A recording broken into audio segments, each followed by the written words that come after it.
Okay, I'm going to try to take this slowly. My name is Lina Nyhagen, and I'm a reader in sociology at Loughborough University, and I will talk to you about the mosque as a gendered arena, women's accommodation and resistance to traditional gender norms, and the importance of male allies. This research is part of a larger project that has investigated the experiences of Christian and Muslim women in Western Europe. And we have, among other things, asked the question, what are women's experiences in mosques in Western Europe? And the presentation I'm giving today is based on semi-structured interviews with both Sunni and Shia Muslim women in Norway and in the UK, so a total of 20 interviews.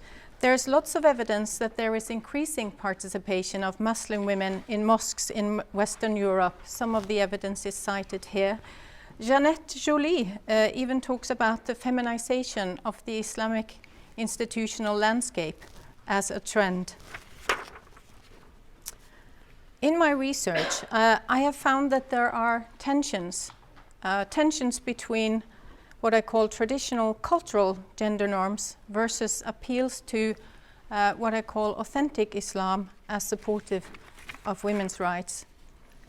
In 2010, Faith Matters developed 5 criteria for women-friendly mosques. They included prayer space for women, women having access to an imam or female scholar, the inclusion of women in decision-making, and women being part of the mosque committee. There's increasing internal and external attention being paid to the role of women in mosques. For example, Citizens UK, in its report, The Missing Muslim Women, stated that resistance to greater female participation in mosques is cultural, not religious. And they also said that many mosques remain wanting in respect to standards of governance, and many aren't welcoming to women's participation at any serious level. Now, here are some examples of Muslim community bodies that also argue for the inclusion of women in the governance structures of mosques. I've also put the House of Lords there, which is of course not an internal community body, but just to show the complexity of the community organizations and also external stakeholders that want to have a say here. Here are further examples concerning women who are themselves taking on new initiatives. Some are gender inclusive and some are for women only. Amina Wadood is up there, who has led gender mixed prayers.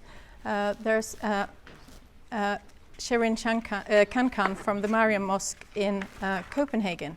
To me, the inclusion of women in mosques is a citizenship issue. Citizenship encompasses rights, status, duties, but also, importantly, participation, belonging, and care. Women have a plurality of motivations for attending mosque. These are some of them. I've highlighted a few: religious knowledge and religious identity formation, community participation and belonging, and empowerment. The women in this study show a very reflective and critical engagement with religious knowledge. Is it what Allah has said in the Quran? I can find out, said one participant who was going home to check what the Imam had said. Another one said, many of the women who attend possess knowledge, so I go to the mosque just to get knowledge. So she gets knowledge from her fellow sisters in the mosque. Women's groups are also becoming more and more important. This is a quote from another participant. 10 years ago, nobody would have thought of having a subcommittee of women who would have equal voting rights, and look at what we have achieved today. There are, of course, gendered spaces in mosques, with women's rooms often being smaller, for example. Men's voices are also privileged. But women's rooms are providing opportunities, not barriers, in the views of the participants in our study. Some women are also challenging traditional gender norms. Here is an example from Norway. The picture isn't related to the quote, by the way.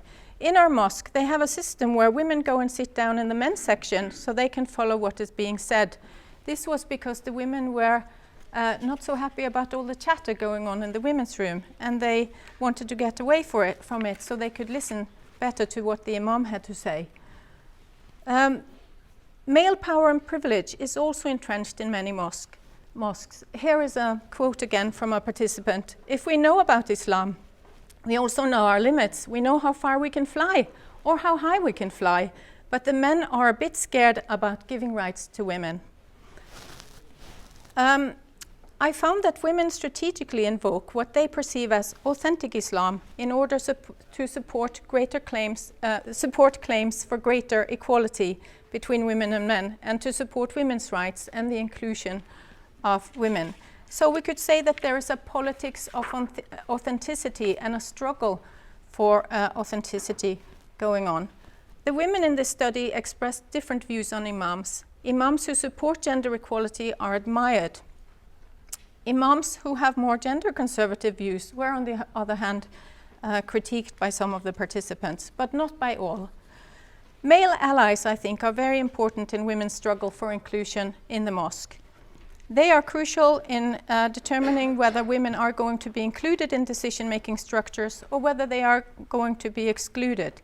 They are important when they argue for women's importance to the community and for women's own religious needs.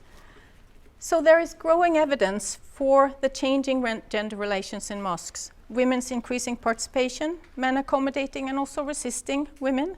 There are calls for change from wider society, and I forgot to put here, there are strong calls from within the Muslim community as well.